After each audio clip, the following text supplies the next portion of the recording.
반대에 부딪힐 때가 있습니다. 사도 바울 정도 되면 반대자가 없을 것 같았어요.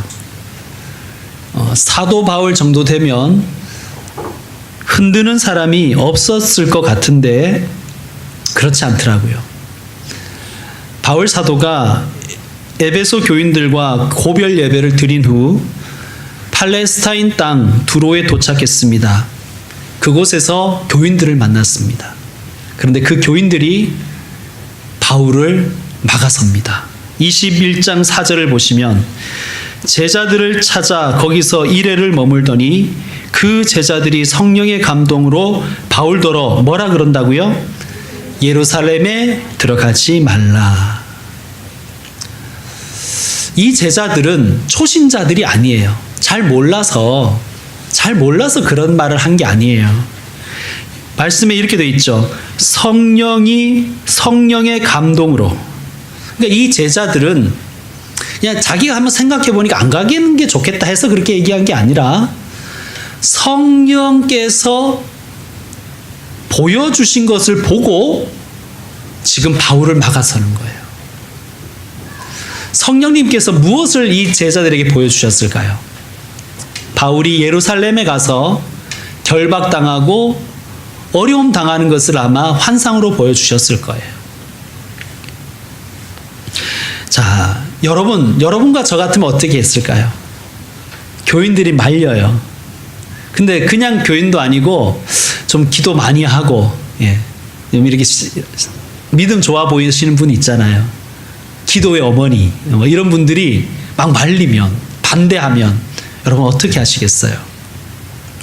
저 같으면 이렇게 한번 생각했을 것 같아요. 야, 이게 하나님의 음성이 아닐까? 하나님의 뜻이 아닐까? 하나님께서 저분을 통해서 나에게 말씀하시는 것이 아닐까? 그렇게 생각하고 흔들리거나 포기했을 것 같아요. 근데 바울은 포기하지 않습니다. 흔들리지 않고 자기 길을 갑니다. 다시 가이사라라는 곳에 도착했어요. 여러분, 가이사라는 예루살렘이 구 수도라면 가이사라는 새로운 수도입니다. 가이사라에 로마 총독이 주둔했습니다. 자, 이 가이사라에 도착했습니다. 근데 거기서도 사람들이 바울을 반대합니다. 바울이 가는 길을 막아서는 거예요. 자, 10절부터 12절 제가 읽겠습니다. 10절, 여러 날 머물러 있더니 아가보라 하는 한 선지자가 유대로부터 내려와 우리에게 와서 바울의 띠를 가져다가 자기 수족을 잡아매고 말하기를, 같이 읽겠습니다. 시작. 성령이 말씀하시되 예루살렘에서 유대인들이 이같이 띠 임자를 결박하여 이방인의 손에 넘겨주리라 하거늘. 12절 말씀 제가 읽습니다. 우리가 그 말을 듣고 그곳 사람들과 더불어 바울에게 예루살렘으로 올라가지 말라 고나니. 아가보라는 선지자가 등장합니다. 이 선지자가 말로만 하는 것이 아니라 퍼포먼스로 보여주는 거예요. 이 띠임자가 예루살렘에 가면 이렇게 묶일 거야 하고 자기 발도 묶고 다리도 묶고 이러는 거예요. 생생하게 보여주는 거예요. 어떻게 될지를. 여러분, 선지자를 히브리어로 나비라고 합니다. 이 나비가 아니라 히브리어로 나비예요. 이 뜻이 뭐냐 하면 흙먼지를 뒤집어 쓰고 뒹굴다라는 뜻이에요. 왜 그게 이 선지자들의 이름이 되었냐 하면 선지자들은 하나님의 말씀을 대언하는 사람들이에요. 그런데 이스라엘에 주신 하나님의 말씀은 거의 대부분 책망과 경고였습니다. 여러분, 우리도 잔소리 듣기 싫잖아요. 그죠? 좋은 말만 듣고 싶잖아요. 칭찬, 격려. 근데 선지자라는 사람들은 언제나 너희들 그렇게 살면 안 돼. 너희들 그렇게 살면 하나님께서 심판하셔. 그런 얘기를 자꾸 하는 거예요. 그럼 사람들이 안 듣는단 말이에요. 그러면 이 선지자들이 어떻게 해야 되는가? 그냥 포기해야 되는 게 아니라 퍼포먼스로 보여줘야 되는 거예요. 흙먼지를 뒤집어 쓰고 뒹굴면서. 예를 들면 이사야 선지자인 경우에 하나님께서 벗은 몸과 벗은 발로 3년 동안 다니면서 이스라엘이 이렇게 될 것이라는 걸 보여주라 그랬어요. 벗은 몸과 벗은 발이라는 것은 올루드란 얘기예요. 점잖은 사람이 올루드로 이스라엘 돌아다니면서 우리가 이렇게 될 거다. 우리가 이렇게 포로로 끌려갈 거다. 우리가 일본한테 망해서 이렇게 될 거다. 자꾸 보여주면 사람들이 좋아하겠습니까? 예레미야 선지자는 하나님이 너 예레미야야 나무멍에 메고 다니면서 사람들에게 경고하라 그랬어요. 너희가 바벨론 왕의 멍에를 칠 것이다. 소처럼. 그러니까 하나냐라는 거짓 선지자가 보니까 너무 보기 싫은 거예요. 꼴보기가 싫은 거예요. 그래서 그 나무멍에를 뚝 부러뜨려 버렸습니다. 다시는 못 지게. 그럼 하나님이 그 다음에 뭐라고 얘기하셨을까요? 예레미야한테 쇠멍에 만들어서 메고 다녀. 왜냐? 쇠멍에는 못 부러뜨리잖아요. 여러분 우리가 이거 말씀을 읽어서 그렇지 이게 얼마나 참 처참한 상황입니까? 이런 걸 보면 사실은 이 주의 종 되려고 별로 마음 안 먹는 게 좋아요. 네. 웬만하면 주의 종은 안 하는 것이 일신이 편합니다. 그런데 자 보세요. 아가보가 지금 말로만 하는 게 아니잖아요. 행동으로 보여주는 거예요. 내가 환상을 보았는데 너 지금 예루살렘에 가면 이렇게 되는 거야. 자, 아가보의 이 말과 행동이 상당히 충격적이었나 봐요. 그래서 바울의 동력자들이 흔들려요. 이 12절 말씀 다시 한번 보시면 우리가 그 말을 듣고 여기서 우리는 누구냐면 바울과 함께 지금 여기 지금 가이사랴까지 온 사람들이에요. 이 사람들은 앞으로 로마까지 같이 갈 마음을 먹고 있는 사람들이에요. 그리고 바울과 함께 생사고락을 함께한 전우 같은 분들이에요. 바울을 사랑해요. 그리고 바울을 존경해요. 이 사람들이 그런데 아가보가 얘기하는 말과 행동을 보니까 이게 장난이 아닌 거예요. 그래서 어떻게 합니까? 계속해서 이어서 읽으면 그곳 사람들과 더불어 바울에게 뭐라고요? 예루살렘으로 올라가지 말라 권하니. 예루살렘으로 올라가지 말아라. 이제는 교인들뿐만 아니라 동력자들도 못 가게 하는 거예요. 그냥 말린 게 아니라 13절을 보면 바울이 대답하되 여러분이 어찌하여 울어 내 마음을 상하게 하느냐. 그냥 말린 게 아니라 엉엉 울면서 말렸다는 거예요. 엉엉 울면서. 교인들이 말리고 전우 같은 동지들이 말리고 정말 가족보다 더 가까운 이들이 말립니다. 여러분 교인들이 말려도 목사가 마음이 흔들리는데 가족이 말린다고 생각해 보세요. 아니 형제가 말린다고 생각해 보세요. 이게 쉬운 일이 아니잖아요. 자, 바울이 이 상황에서 좀 흔들렸던 것 같아요. 여러분 오늘 말씀을 다시 한번 보시면 바울이 이렇게 얘기하죠. 13절에 바울이 대답하되 여러분이 어찌하여 울어 내 마음을 상하게 하느냐. 왜 찔찔 짜서 짜증나게 해. 이런 얘기가 아니에요. 이거는.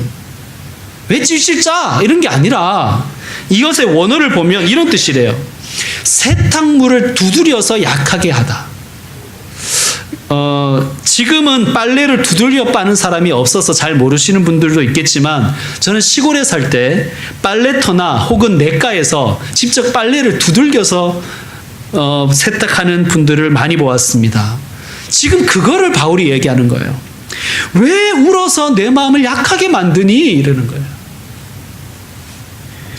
예, 여러분 지금 바울의 마음이 약해질 정도로 바울의 의지가 흔들릴 정도로 동력자들과 교인들이 애정어린 만류를 하는 거예요.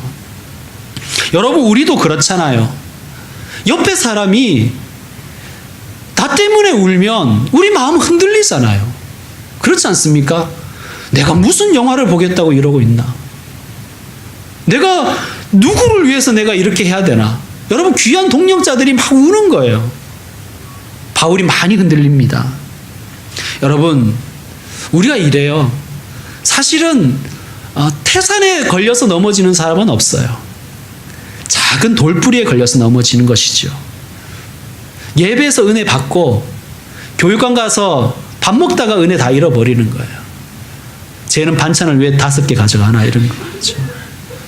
쟤는 왜 애벌 설거지를 안 하나. 뭐 그런 것 때문에 우리 마음 다 무너지는 거예요. 별것 때문에 무너지는 게 아니에요. 구역 모임까지 잘하고 차 한잔 하러 카페에 갔는데 내 것만 다른 게 나와버린 거예요. 내가 주문한 게 아니라. 그래서 이제 화가 나고 막 마음 무너지고 이런 것이죠. 여러분, 우리가 그런 거예요. 우리는 정말 사소한 것 때문에 우리 감정이 무너져 버리고요. 감정이 무너져서 주님께서 맡기신 사명의 길을 못 가는 거예요. 여러분, 이 상황에서 반대에 부딪힐 때 특히나 내가 이 일은 옳다고 생각하는 일에서 외적 동기가 아무도 없을 때, 그러니까 지지자가 없을 때, 아무도 지지하는 사람이 없는 거예요. 외적 동기가 아무것도 없을 때 어떻게 해야 됩니까? 바울이 어떻게 하지요? 바울이 오늘 설교의 제목처럼 내적 동기를 확인합니다. 그는 이렇게 말합니다. 나는 주 예수의 이름을 위하여, 주 예수의 이름을 위하여. 여기서 이름이라는 것은 itself 그대로 해석해도 좋습니다. 나는 예수님을 위하여. 바울의 내적 동기는 예수님이었습니다. 내가 왜 이 사명자의 길을 걸어가고 있는가? 내가 지금까지 무엇이 나를 여기까지 오게 했는가? 바울을 추동한 내적 동기는 오직 주 예수의 이름, 예수님 그분이셨습니다. 바울이 예수님을 얼마나 사랑했냐 하면 그가 이렇게 말합니다. 나는 주 예수의 이름을 위하여 결박당할 뿐만 아니라 죽을 것도 각오했다는 거예요. 죽을 것도. 목숨 건 사랑이죠. 나는 죽을 것도 각오했다. 바울이 알고 있어요. 제자들과 동력자들이 나를 얼마나 사랑하는지, 얼마나 사랑해서 이렇게 만류하는지를 그는 잘 알고 있습니다.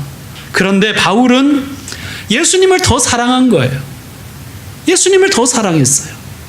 아마 바울이 찬양을 불렀다면, 찬송을 불렀다면 이런 찬송을 불렀을 것입니다. 주 없이 살 수 없네. 죄인의 구주요. 자신이 죄인이었다는 것이죠. 그 귀한 보배 피로 날 구속하소서. 구주의 사랑으로 흘리신 보혈이 내 소망, 나의 위로, 내 영광입니다. 주 없이 살 수 없네. 내 주는 아신다. 내 영의 깊은 간구 마음의 소원을 주밖에 누가 나의 마음을 알아주리요. 내 마음 위로하사 평온케 하시네. 주 없이 살 수 없다. 내가 주님을 위해서 목숨을 걸었습니다. 목숨 건 사랑. 그런 사랑을 해보신 분들은, 우리 중에 이런 사랑을 해보신 분들은 아마 바울의 심정을 이해할 것입니다. 예수님이 이렇게 말씀하셨어요. 한 알의 밀이 땅에 떨어져 죽지 아니하면 그대로 있고 죽으면 열매를 많이 맺는다. 무슨 말입니까? 예수님이 우리를 위해서 죽으신 한 알의 밀알이라는 말씀입니다. 한 알의 밀알. 예수님이 우리를 목숨을 던져 사랑하셨어요. 십자가에서 죽기까지 우리를 사랑하셨습니다. 그 열매가 우리들이에요. 바울 역시 이 예수님을 사랑한 거예요. 바울 역시. 그래서 예수님을 위해, 예수님처럼 예수님의 이름을 위해 내가 기꺼이 한 알의 밀알이 되리라. 그래서 나도 누군가의 씨앗이 되어주겠다. 그 결심을 하는 것입니다. 내적 동기가 우리의 행동을 결정해야 합니다. 외적 동기가 없을 때도 많아요. 지지자가 없을 때도 많습니다. 그러나 그때 그냥 포기해버리지 마시고 내적 동기를 다시 확인하십시오. 내적 동기가 행동을 결정합니다. 바울에게는 예수님을 향한 사랑이었습니다. 바울이 다시 내적 동기를 확인하고 그의 행동을 결정하니 사람들이 어떻게 합니까? 14절에 그가 권함을 받지 아니하므로 우리가 주의 뜻대로 이루어지이다 하고 그쳤노라. 더 이상 반대하지 않는 거예요. 여러분, 내적 동기가 외적 동기를 바꾸어 버립니다. 그런데 그 바울에게는 외적 동기가 전혀 없었는가? 제가 보기에는 딱 한 명이 있었던 것 같아요. 누구냐 하면 전도자 빌립입니다. 오늘 말씀에 나오지요. 8절에 나옵니다. 7 집사 중에 한 명인 전도자 빌립. 여러분, 빌립이 누구입니까? 사도행전 6장에 나온 7 집사 중에 하나입니다. 빌립과 함께 안수받은 사람 중에 아주 유명한 사람이 있죠. 스데반 집사님. 스데반 집사님은 순교당하셨습니다. 스데반 집사님이 순교당할 때 바울이 뭐 하고 있었죠? 바울은 사람들의 옷을 맡고 있었습니다. 사람들의 옷을 맡고 있었다는 것은 뭐 똘마니가 이렇게 망보고 뭐 이런 의미가 아니에요. 유대에서 옷을 맡는다는 것은 이 사건의 책임자라는 뜻입니다. 그러니까 그가 스데반 집사님의 죽음의 순교의 주동자입니다. 그래서 자신을 죄인 중에 괴수라고 늘 바울이 얘기했던 거예요. 그냥 수사가 아니라. 자, 그러므로 바울과 빌립은 어떤 관계일까요? 이런 관계를 불구지천의 원수라고 그러는 겁니다. 자신의 동료, 자기의 친구, 같이 안수받은 사람, 자기 교회 친구, 신앙의 동반자를 무참히 죽인 자가 사울이에요. 빌립 이분도 이 사울 때문에 스데반이 순교당하고 그 박해가 계속 일어나니까 예루살렘을 떠날 수밖에 없었습니다. 그리고 빌립은 마치 종교적 난민이 되어서 여러 곳을 떠돌았습니다. 물론 가는 곳마다 복음을 전하는 사람, 그래서 그의 별명이 전도자 빌립이 된 거예요. 여러분, 우리가 쉽게 봐서 그렇지 난민으로 산다는 것은 쉬운 일이 아닙니다. 빌립은 사마리아로 또 여러 지역으로 다니면서 주의 복음을 전했고 이제 가이사랴까지 온 것 같아요. 그리고 20년 만에 불구지천의 원수인 사울과 빌립이 만났습니다. 성경에 나오진 않지만 빌립이 바울을 용서했을까요? 용서하지 않았을까요? 전 용서했다고 봅니다. 바울의 외적 동기를 하나 얘기하자면 빌립의 용서입니다. 자신이 예수님을 향한 그 뜨거운 사랑이 내적 동기라면 빌립의 용서가 바울의 외적 동기가 되었을 것입니다. 왜 그러면 빌립은 바울을 용서했을까요? 그도 하늘의 미랄이 되신 예수님을 사랑했기 때문입니다. 아마 사울이 미웠겠죠. 그런데 지금 보니 이 사울이 예수님의 종이 되어서 지금 이렇게 살고 있는 거예요. 아, 내 친구 스데반의 죽음이 헛것이 아니었구나. 헛된 것이 아니었구나. 내 친구 스데반이 미랄이 되어서 바울이 이렇게 주의 종이 되었구나. 그리고 자신의 삶을 돌아봤겠죠. 바울도 빌립을 돌아봤을 것입니다. 아, 빌립과 그의 가정이 귀한 동료 사역자들이 되었잖아요. 아, 스데반의 죽음이, 스데반의 그 순교가 이 가정이 이렇게 믿음으로 세워지는, 그런 내가 주의 종이 되는 미랄이 되었구나.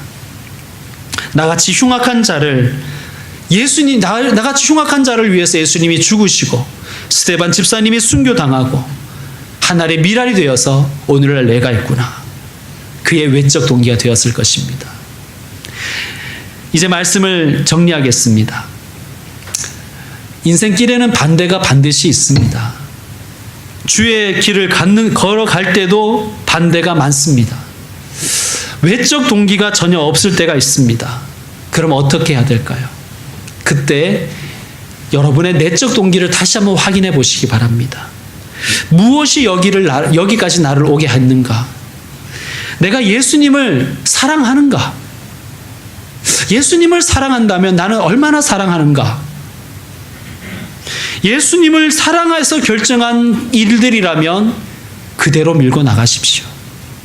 그대로 밀고 나갈 때 하나님은 빌립 같은 외적 동기를 주실 것입니다.